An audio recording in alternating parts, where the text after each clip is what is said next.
Well, so it's probably the most talked about issue the whole of the day. A group of eco-conscious citizens are wading in, asking the Forestry Commission to enforce Ghana's laws on wildlife conservation. The calls actually come in the wake of an official announcement by the Ghana Police Service that it is working together with the Forestry Commission to relocate 2 tigers being kept at a residential facility here in Accra.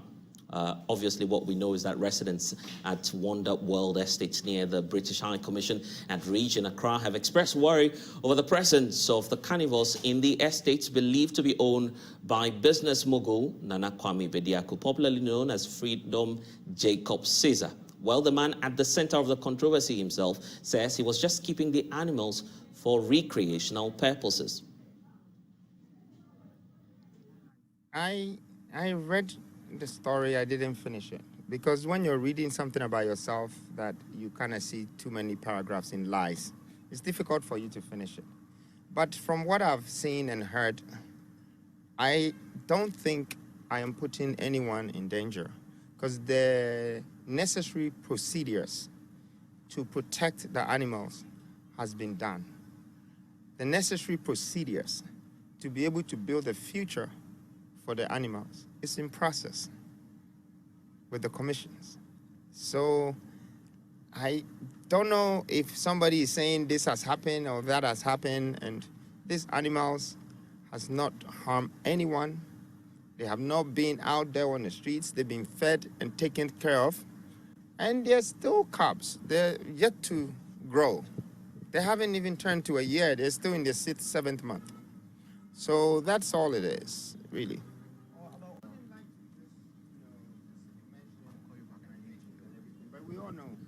Are not things that you can just go to the market and buy them and, come and put them in your house. So I definitely had to go through the procedure. The procedures are done. The protection is well mounted. And the safety of the public, it's very much considered. And so at my own time, I would like to probably even show how we went through the process of creating this protection and making sure that the animals were fed, trained, and done many things. And then we take it from there.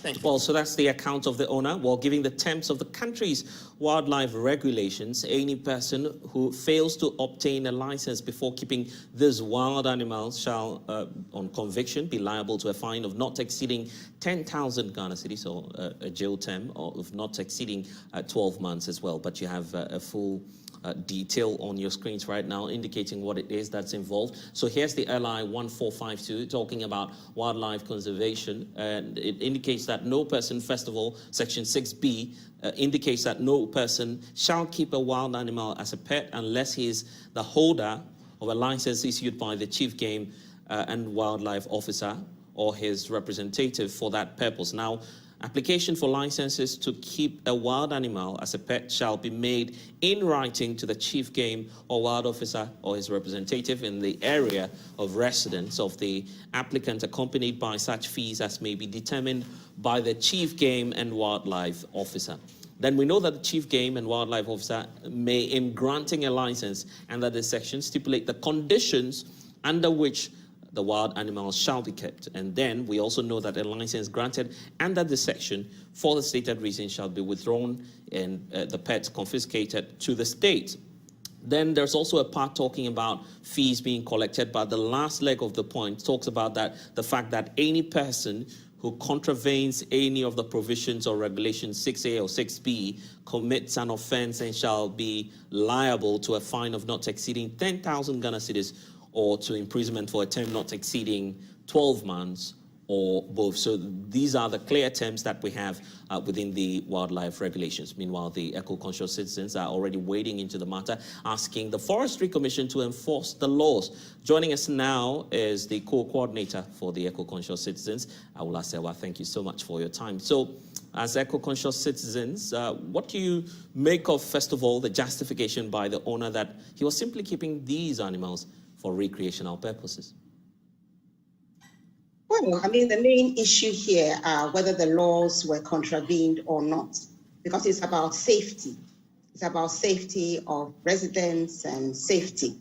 So if he has a license and he has kept all the conditions that went with the license, that is one thing. But hearing the allegations, First of all, there's the notion of nuisance. Apparently, there's a stench, and also there is noise. In addition, there are allegations that 2 residents were attacked by the cubs. One said she had her feet scratched. The other one said he had to run for dear life. These are allegations which need to be investigated.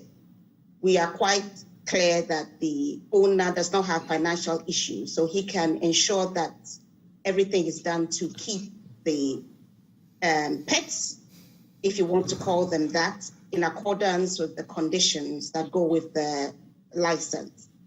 So that is what we are concerned about, the issue of nuisance and safety, because safety is paramount.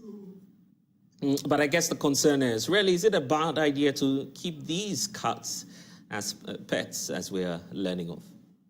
Well, I mean, it might not be something that I would do. And if you look at it, I think even in the US, there are so many areas where you cannot keep tigers as pets. But having said that, it's about the laws of the land. If indeed the laws of the land allow anybody who wants to keep tigers as pets to do so, it's a question of whether the laws have been contravened or not, because conditions were set. And I'm sure that nuisance needs to be abated. So it's a question of, is there a stench or is there not a stench? If there's a stench, then I don't think the conditions are being kept. But paramount, as I've said, it's safety. So whether it's a good idea or not a good idea, are residents in danger? That is what we need to look at. We'll be looking at the law shortly and what your take is on the matters. But talking from the perspective of being an eco-conscious group, help us understand the issue about tigers and lions. Are they really an extinct species, or it's just the case that probably it's not safe keeping them? Well, I'm not quite sure they're endangered species, but for me, the concern whether or not they are endangered is if this is the best place to keep them. But more importantly, what do the regulations say? Because as eco-conscious citizens, we are about a clean, green, and healthy environment. So is the environment healthy if there are wild animals that people say are causing a threat to them? It will not be a safe environment. And also we are about noise. According to the residents, the so-called pets make a lot of noise, which is causing a nuisance. As you know, we all have the right to peace and quiet in the comfort of our homes, and nobody's activities should interfere with that right. Your home is the only place where you can have a bit of peace and quiet, and you are king in your home.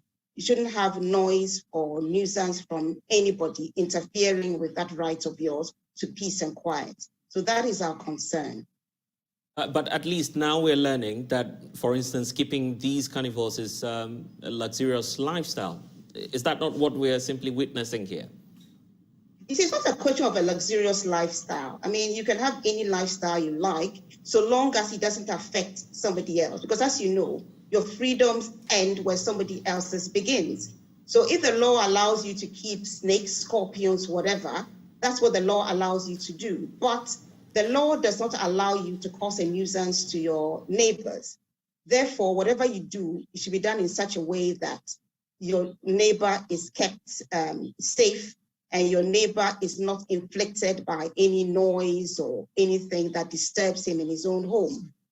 And also, as I keep on saying, there was supposed to be stench. If you're in your home, you want to have a pleasant environment, and an environment that has a foul smell is not what one would call a pleasant environment.